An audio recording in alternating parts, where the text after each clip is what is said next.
आप देख रहे हैं सौगंध टीवी, सौगंध वतन की।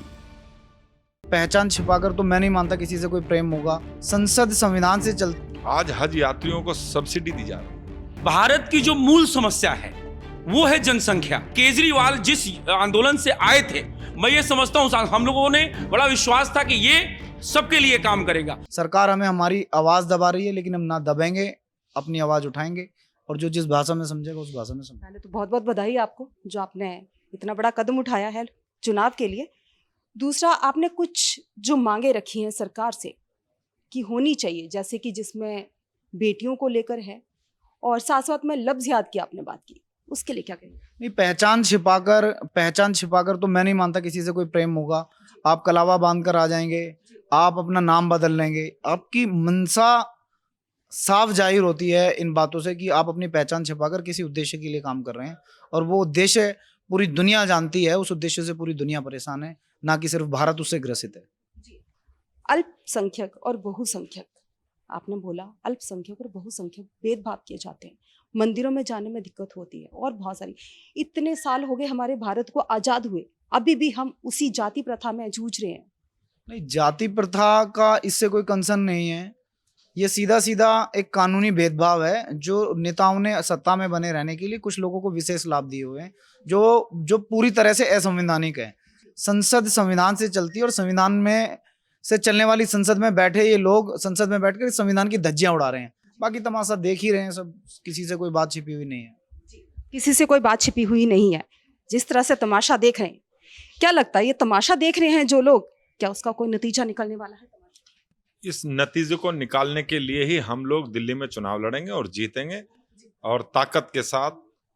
जिन हमारे भाइयों के साथ जो भेदभाव हो रहा है, आज हिंदू यहां से पलायन कर रहा है, उन सबका निस्तारण हम लोग करेंगे, ताकत के साथ करेंगे।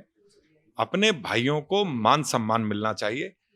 ये भारत है, ये पाकिस्तान नहीं है। ये समझ बैठे हैं कि ये जो है केवल हमारा देश है। उन सब चीजों को देखते हुए आज चौराहों पर हमारे भाइयों का गला काटा जाता है।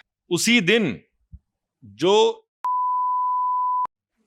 उनको छोड़ दिया जाता है। इस तरीके से जुडिशरी भी ठीक काम नहीं कर रही है। इन सभी चीजों को लेकर के हमारे मंदिरों का कोई ध्यान नहीं कर रहा है। आज हज यात्रियों को सब्सिडी दी जा रही है। इन सब चीजों के बहुत गंभीर विषय हैं, इन पर हम काम करेंगे। मस्जिद और मदरसे इतनी तेजी से बढ़ रहे हैं दिल्ली में आने वाला समय बहुत दयनीय होगा।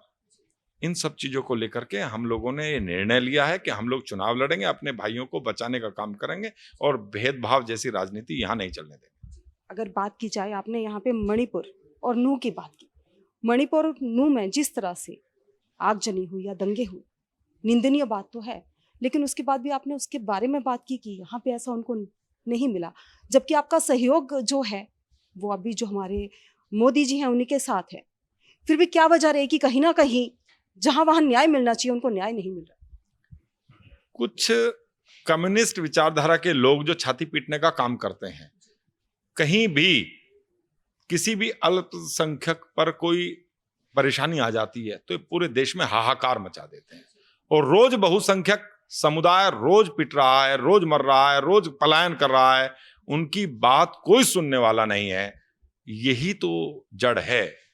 हम जड़ पर ही वार करेंगे। सुशील तिवारी जी, बात हुई आपकी कि आपने बोला शिक्षा जो भारत में है, शिक्षा मुफ्त मिलनी चाहिए। तो क्या लगता है सरकार इस पे गौर करेगी कि शिक्षा जो मुफ्त मिलेगी और सबको मिलेगी?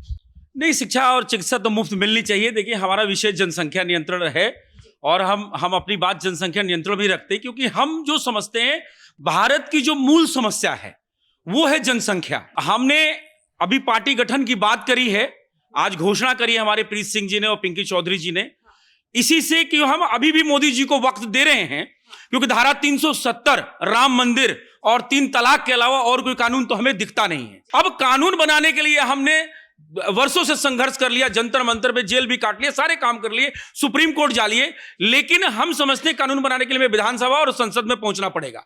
तो उसकी आज हम तैयारी कर रहे हैं, लेकिन इस लोकसभा में हम मोदी जी के साथ हैं। लेकिन जहां तक हमारे भाई प्रीत सिंह ने और पिंकी चौधरी जी ने घोषणा करी है कि 108 संगठनों के साथ हम एक पार्टी बनाने की योजना बना रहे हैं, आज घोषणा हो चुकी है और इस पे अब कार्य चलेगा। देखिए, मूल समस्या है जनसंख्या।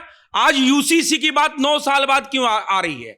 याद हमारे मोदी जी को यूसीसी की बात जो है, अभी उनको एक जो पंचवर्षीय था उसी में बन जाना चाहिए था, लेकिन फिर भी हम मोदी जी को इस बार उनका साथ देंगे 2024 में, और हम कोशिश करेंगे कि दिल्ली से जो हम शुभारंभ कर रहे हैं, क्योंकि केजरीवाल जिस आंदोलन से आए थे, मैं ये समझता हूं हम लोगों ने बड़ा विश्वास था कि ये सबके लिए काम करेगा, लेकिन वो भी जाके एक विशेष वर्ग के लिए आज काम करने लगा। तो आज जरूरत है कि इस दिल्ली को हमारे प्रीत भाई जैसा नेतृत्व मिले, पिंकी भाई जैसा नेतृत्व मिले, और हमें एक इस तरह का पार्टी और गठन करें कि हमारा जो ये बहुसंख्यक समाज है, जो आज उपेक्षित है, वो कहीं ना कहीं उसकी जो दर्द है वो हम सुन के और विधानसभा में और भविष्य में सांसद में अपनी बात को रख सके और कानून बनवा सके, जो हमारी 75 मांगे हैं। जी, आपने 75 मांगों की बात की, आपकी 75 मांगे हैं, क्या लगता है वो 75 मांगे जो आपकी हैं वो पूरी की जाएंगी? देखिए, अभी हमारी पूरी टीम ने घोषणा की 75 नहीं 750 मांग होगी, और जब हम सिस्टम में होंगे, क्योंकि आपने एक कश्मीर फाइल देखी होगी, उसमें एक औरत कहती है कि सरकार इनकी है लेकिन सिस्टम हमारा है।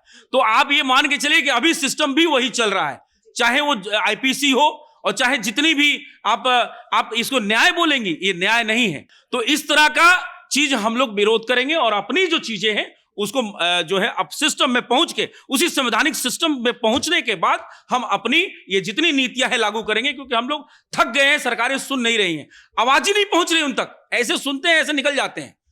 ये बात है, इसलिए पार्टी के गठन का आज घोषणा हमारे भाई प्रीत सिंह ने और भाई पिंकी चौधरी ने की है, और कहीं ना कहीं हम तन मन धन से 108 संगठनें इनके नेतृत्व में काम करने को, भारत राष्ट्रव्यापी तौर पर जहां 10 लाख लोग आ रहे थे, भाई प्रीत सिंह के और पिंकी चौधरी के, ये सेव इंडिया फाउंडेशन, हिंदू रक्षा दल, हिंदू आर्मी और 108 संगठनों ने जो 8 अगस्त को बुलाई थी, क्योंकि पिछले 5 वर्षों से आंदोलन चल रहा है, हमारे प्रीत भाई ने इस भारत जोड़ो आंदोलन की शुरुआत की थी, 10 लाख लोग की आने की संभावना थी, लेकिन सरकार और सुप्रीम कोर्ट के पास इनके जूते घिस गए, लेकिन आदेश नहीं मिला, उल्टा हमें जेल भेजने की धमकी मिली है। हम लोग अभी भी बहुत मुश्किलों से प्रेस कॉन्फ्रेंस कर पा रहे हैं। जैसे कि आपने बताया कि कल शाम तक भी आप निकल नहीं पाए हैं, बहुत मुश्किल से आप निकल गए, तो किस तरह की कठिनाइयां आपको यहाँ तक आने में? नहीं, कठिनाइयां हमने दिखाया कि हमने पोस्टपोन कार्यक्रम कर दिया, तब पुलिस ने परमिशन दिया। पिंकी भाई को हाउस अरेस्ट कर लिया गया था, हमारे एक मोहित राज जी, उनको अभी भी हाउस अरेस्ट किया गया है, अभी खत्म होगा, उसके बाद जो पुलिस देखेगी तब वहां से पुलिस उनके घर से हटेगी। प्रीत भाई को लगातार यहाँ के डीसीपी और तमाम पुलिस प्रशासन का फोन आ रहा है कि कोई ऐसा नहीं होना चाहिए, अभी इनके साथ जो है पुलिस भेजी गई, कोई इस तरह का कांड ना होना चाहिए। तो इस तरह की चीजें हैं, हमें इसी वजह से पार्टी का गठन करने का आज घोषणा करना पड़ा। आप पार्टी का गठन कर रहे हैं, 2024 में चुनाव लड़ने की बात कर रहे हैं, 2024 में आप चुनाव लड़ते हैं, 25 में आप चुनाव लड़ते हैं, और अगर आप सरकार में आ जाते हैं तो आप देश के लिए क्या करें? हमारी 75 मांगे हमने सुनाई तो अभी आपको, तो आप पूरी करें। भाई हमने कहा ना कि गाय को अपराध है, गाय को सब्सिडी मिलती है, हम गाय को अपराध करेंगे और गाय को खिलाने वाले को सब्सिडी मिलेगी। बहुत बहुत शुक्रिया सर आपका। ये थे हमारे साथ सुशील तिवारी जी, और इस तरह की और खबरों के लिए जुड़े रहिए हमारे साथ, देखते रहिए सौगंध टीवी। कैमरामैन अंकित के साथ राधिका शर्मा। आप देख रहे हैं सौगंध टीवी, सौगंध वतन की।